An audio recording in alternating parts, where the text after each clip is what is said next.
Trailblazers buy out the contract of Deandre Ayton. Shams Charania, the first to report it last night for ESPN.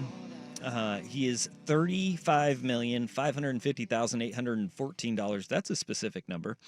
Will be bought out in some way, shape, or form by the Blazers. Now, this comes down to the player agreeing to say, hey, you take $5 million off, $10 million off, $15 million off, and you pay me the rest, and we're goodsies. We're out of here. And that will impact the Blazers cap for the amount of money that he gets paid, and then increase their cap ability versus the amount of money he leaves on the table. Yes. So if he says, and we'll do this for the sake of round numbers, if he says, I will waive $20 million and you pay me $15 million, then the Blazers get $20 million in cap space because he is foregoing that money. He's saying no countsies on that.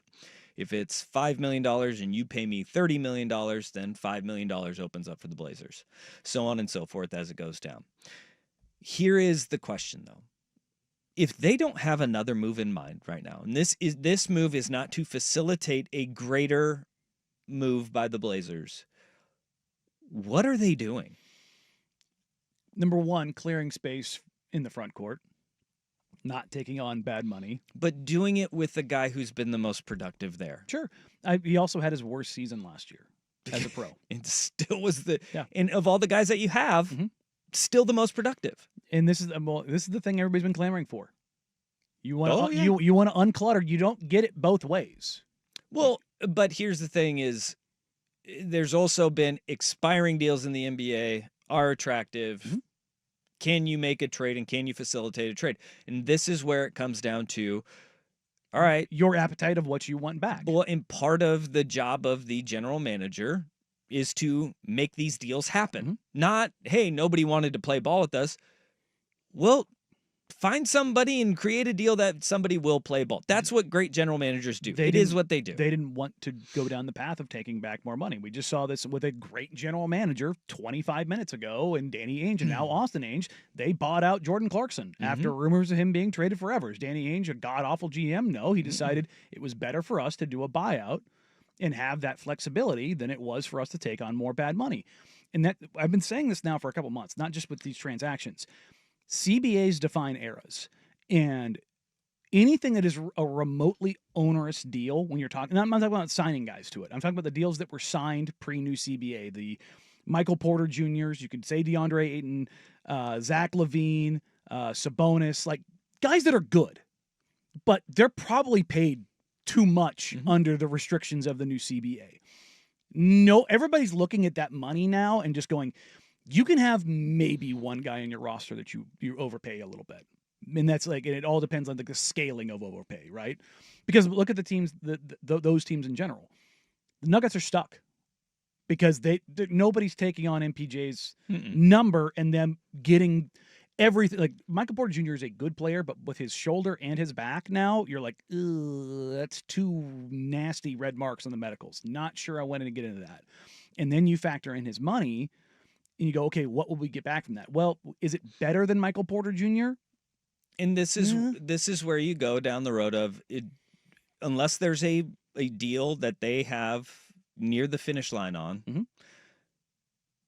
Again, he's the most productive guy at that spot. Yep. His money will be coming off the books anyways next year. And right now you're saying we're going to clean our hands of him, let him walk now for nothing, as opposed to playing him and saying, you know what, we know we're paying him too much, but at the same time, he's the best that we got right now. And this is where framing means everything, right? In media, you, me, everybody in the media, we can all be guilty of this because one of the things that has always been said is expiring deals are attractive, right?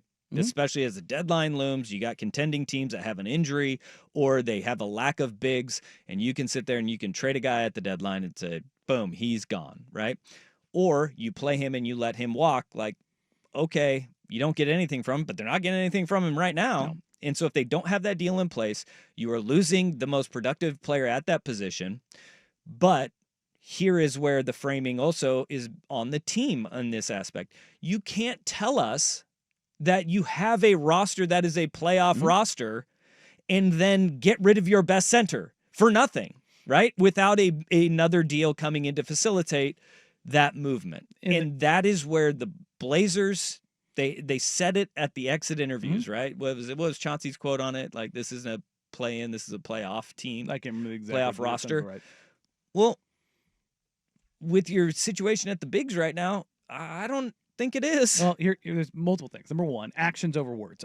What people say publicly versus what they say privately and or do are often very different. And not just in the Blazers, just in sports in general. We love this guy. No, we really love this guy. And then they're traded 6 months later. It's like, no, you didn't. But that's what you do. You do the PR game. There's another part of this where everybody has been screaming and yelling, get rid of Ant, get rid of Jeremy, get rid of DA. Yep. You moved 2 of them in the last week, of which one of them, Ant, was an expiring deal that you got a good player back in return for. Yes, I don't disagree with the Drew trade at all. But I'm just saying, so for all of this hand-wringing of like, I can't believe they did this, literally less than a week ago, they did the exact same move where they got back what they wanted. It's a matter of getting back what you want. Now, you can disagree with it, but their priority with Deandre Ayton was to not take on more money. And somebody texted in, well, they traded for Drew Holiday. Yes, they did. They traded for Drew Holiday because Drew Holiday was a guy that they wanted. They got the thing that they wanted back. Now, again, you can disagree with that as the course of action. That's totally fine. But this front office, whether it's drafting Young Hansen or swapping Ant for Drew, any of the moves that they made recently or not made, they are clearly operating on their own books and on their own accord and own volition of like, no, this is how we want to build this team out. Yep. And everybody's clamored for, cleaning out the veterans. They just moved 2 of them. Yep. So well, they moved Ant and got something in return.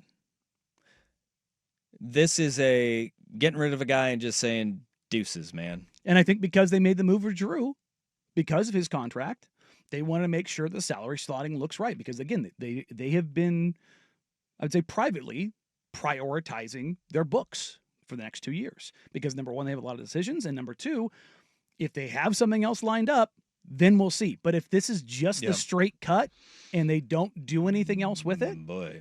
But I will say this: both the DA transaction and the Ant transaction, hell, let's add the third one to it. Young Hansen, the Blazers are operating in a cone of silence. There has been zero noise about any of these things happening before they happened. I mean, absolutely none. Yep. They have been very, very, very quiet about the things that they're trying to do. And so normally I'd be like, well, I've heard this or heard that, or there's been discussions around certain things.